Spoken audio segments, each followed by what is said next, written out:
오늘의 10분 말씀 출애굽기 6장 14절부터 7장 7절까지입니다. 전 본문에서 모세는 하나님의 명령에 순종했음에도 불구하고 철저한 실패를 경험했습니다. 그러자 모세는 원망함과 함께 하나님을 찾았습니다.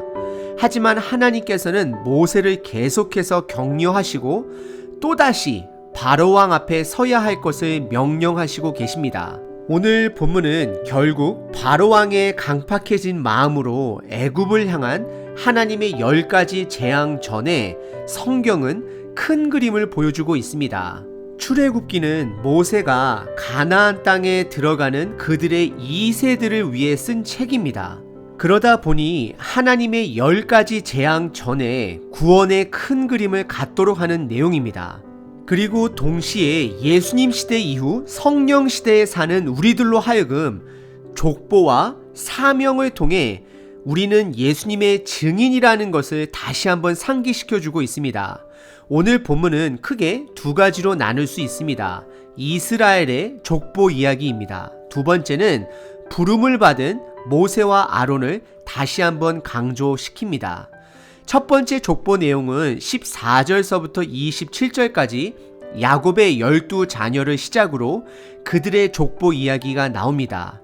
하지만 이 족보는 전체적인 족보가 아닌 모세도 아니고 아론 지파를 강조하기 위한 족보입니다.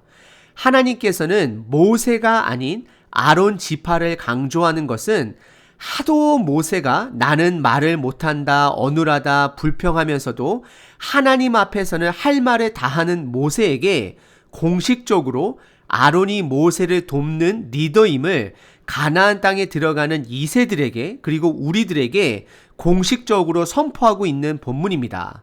솔직히 족보에 나오는 각 사람들의 삶을 모르면 족보 자체는 지루합니다. 하지만 성경의 족보는 우리에게 세 가지 유익을 줍니다. 첫 번째는 역사적 사실이라는 것을 증명해 줍니다. 오늘 이 본문의 족보 내용을 통하여서 이스라엘 백성들이 약 400년 동안 애굽에서 노예 생활한 것을 증명해 주고 있습니다. 그리고 두 번째는 족보를 통해 구세주 예수님의 탄생 족보를 연결시킬 수 있으므로 구세주를 향해 간다라는 것을 저희들로 하여금 알게 해줍니다. 그리고 마지막 세 번째는 족보에 나오는 각 사람들마다 하나님께 충성한 자인지 아니면 그렇지 못한 자인지 공개적으로 보여주심으로 후손들로 하여금 경각심과 동시에 많은 교훈을 주고 있습니다. 자, 그럼 족보를 천천히 살펴보도록 하겠습니다. 이스라엘은 하나님께서 야곱에게 주신 새로운 이름입니다. 그리고 애굽의 400년이라는 시간을 통해 이제는 족장의 족보가 아닌 이스라엘 국가의 탄생을 보여주고 있습니다. 이스라엘은 12명의 아들들이 있었지만 오늘 족보에는 첫째, 둘째, 셋째만 거론이 됩니다. 왜냐하면 이 셋째를 강조하기 위해서인데요. 14절 이스라엘의 첫 아들 르우벤 그리고 4명의 아들들의 이름을 나열합니다. 15절에서는 둘째 아들 시므온과 그의 아들 6명의 이름을 나열합니다. 첫째 르우벤과 둘째 시므온은 짧은 한 절로 그들의 족보를 설명했다라면 셋째 레위는 총 10절에 거쳐 그의 족보를 소개합니다. 왜일까요? 그것은 아론이 레위의 후손이기 때문입니다. 16절에 레위의 아들 3명을 거론합니다. 첫째 아들 게르손, 두 번째 아들 고핫, 그리고 막내 무라리를 소개합니다. 그리고 17절부터는 레위의 세 아들들의 족보를 또 간단하게 설명을 합니다. 17절에 레위의 첫 번째 아들 게르손 그리고 2명의 아들들을 소개합니다. 18절에서는 레위의 둘째 아들 고핫 그리고 그의 아들 5명 중 4명을 소개합니다. 그리고 우리가 집중해야 할 레위의 손자 아므람입니다. 아므람이 바로 아론과 모세의 아버지가 되는 것입니다. 그리고 레위의 셋째이자 막내 아들 무라리와 그의 아들 2명을 소개합니다. 그리고 20절에는 레위의 손자 아므람을 다시 강조하며 아므람의 아내 이름 요게벳을 소개하고 나서 그의 아들 2명 아론과 모세를 낳았다라고 성경은 말합니다. 그리고 21절에 이스할이 등장하는데 이스할은 레위의 아들 고핫의 둘째 아들로 그의 아들 3명 고라와 네벡과 시그리를 소개합니다. 여기서 고핫과 고라를 헷갈려 하실 수 있는데요. 고핫은 할아버지고 고라는 손자입니다. 나중에 손자 고라의 죄에 대해서 설명하도록 하겠습니다. 그리고 22절은 고핫의 5 아들 중 넷째 웃히엘과 그의 아들들 3명을 소개합니다. 그리고 23절서부터는 아론을 두각시키며 아론은 암미나답의 딸 엘리세바를 아내로 맞이했다라고 성경은 말하고 그의 아들들은 4명 나답과 아비후와 엘르아살과 이다마를 낳았다라고 합니다. 그리고 24절은 고라의 자식들을 소개하고 있는데요. 고라를 다시 한번 따져본다면 레위의 둘째 아들 고핫이 있고요. 그리고 그 고핫의 둘째 아들이 이스할인데 이스할의 첫 번째 아들이 바로 고라입니다. 그 고라와 고라의 3 아들들을 24절에서 나열하고 있습니다. 참고로 고라는 우리가 닮지 말아야 할 사람입니다. 그리고 25절은 다시 아론의 아들 엘르아사를 말하며 그의 아들 비느하스를 말하며 족보를 마치고 있습니다. 결국 야곱, 즉 이스라엘의 3번째 아들 레위를 강조하기 위해 첫째 르우벤과 둘째 시므온을 간단하게 소개하고 레위의 족보를 아론의 손자 비느하스까지 보여주고 있습니다. 이것은 가나안 땅에 들어가는 2세들에게 아론과 모세는 하나님으로부터 사명을 받은 리더라는 것을 공식적으로 보여주고 있습니다. 26절에 이스라엘 자손을 그들의 군대대로 애굽 땅에서 인도하라 하신 여호와의 명령을 받은 자는 이 아론과 모세요라고 말하고 있습니다. 그러면서 27절에 다시 한번 강조하는데요. 애굽 왕 바로에게 이스라엘 자손을 애굽에서 내보내라 말한 사람도 이 모세와 아론이었다라고 성경은 기록하고 있습니다. 그리고 6장의 아론의 족보 이후 7장서부터는 아론의 역할이 두드러짐을 확인해 보실 수 있습니다. 그럼 족보에 나온 사람들의 삶을 살펴보겠습니다. 일단 레위의 아들들 3명 게르손, 고핫, 무라리는 충성된 일꾼입니다. 역대상 9장과 23장에 보시면 그들은 하나님의 성막을 관리하고 담당했던 자들입니다. 첫째 아들 게르손은 성막의 벽으로 사용되는 모든 천과 커튼들을 담당했고 둘째 아들 고핫은 모든 성막의 가구들을 담당했고 셋째 아들 무라리는 성막의 모든 뼈대, 즉 장막의 틀, 가로대, 기둥, 받침대 등을 담당했습니다.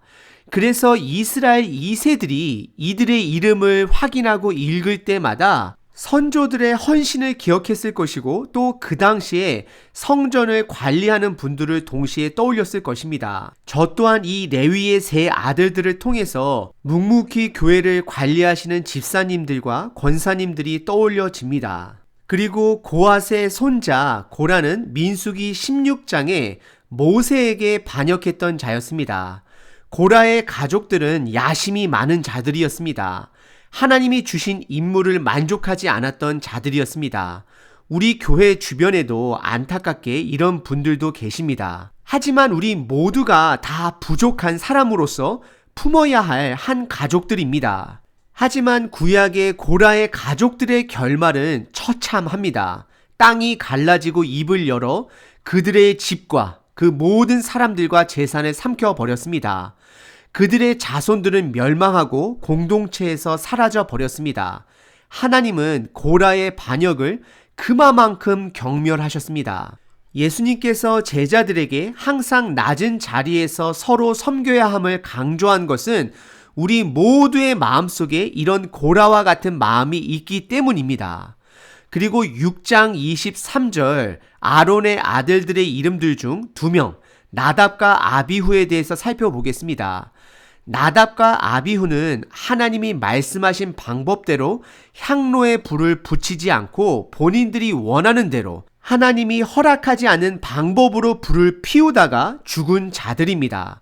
이것은 말씀 중심이 아닌 비성경적으로 예배를 제공하려고 하는 유혹들을 바로 잡게 됩니다.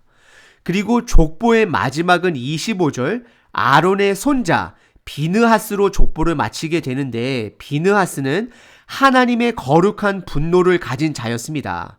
그 당시 이스라엘은 모압의 여인들과 혼외 성관계를 맺고 모압의 신을 우상 숭배하던 시대였습니다. 하나님의 기준이 상실된 시대였습니다. 민수기 25장에 보시면 하나님의 성막 안에서 이스라엘 백성 중 한 사람이 미디안 여성과 성관계를 하는 것을 보고 긴 창으로 그들을 처단해 버리는 내용이 나옵니다. 그리고 비느하스의 그의 행동으로 인해 하나님은 이스라엘을 향한 심판을 거두셨다 성경은 말하고 있습니다. 어찌 보면 오늘 족보는 우리들의 삶을 돌아보게 합니다.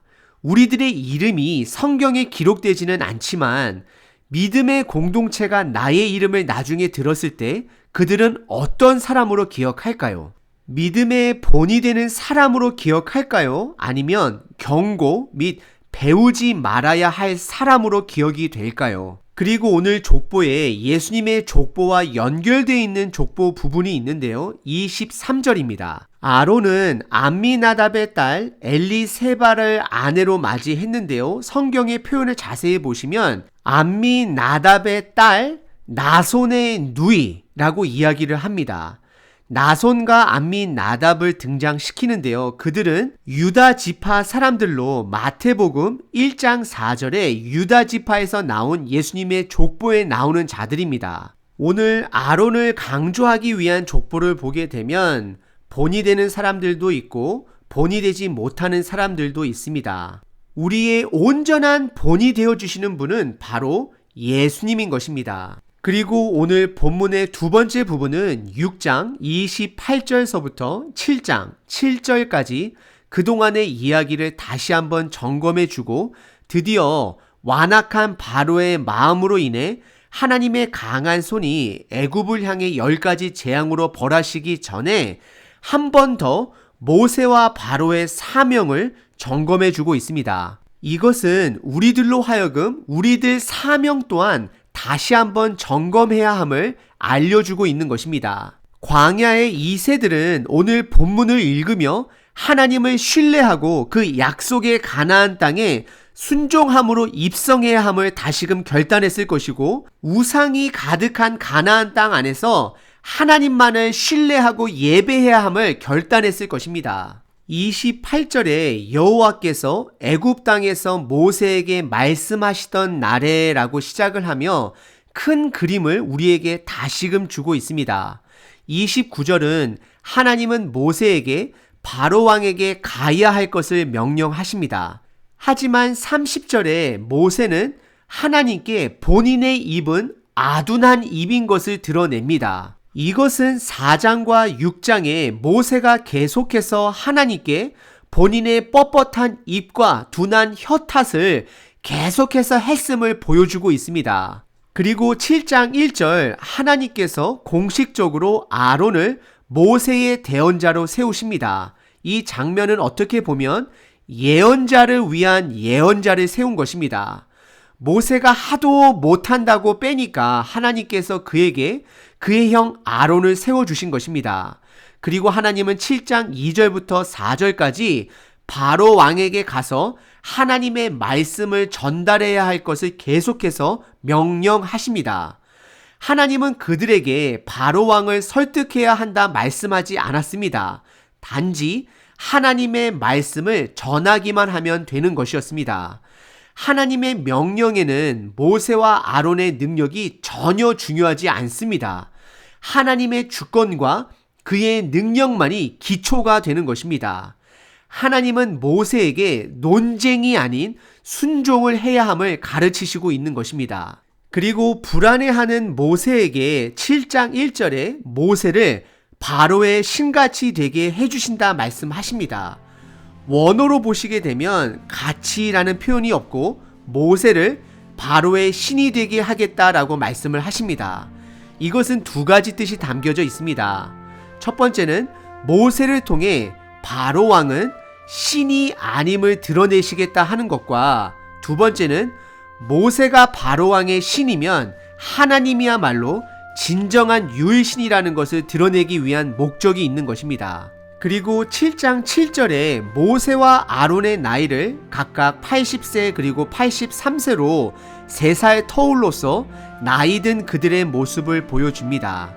노아의 방주 사건 이후 사람들의 수명이 급격하게 줄어든 것을 확인하실 수 있습니다. 그래서 시편 90편 10절에 보시면 고대 당시 그들의 장수 수명을 다음과 같이 표현하는 것을 확인하실 수 있습니다.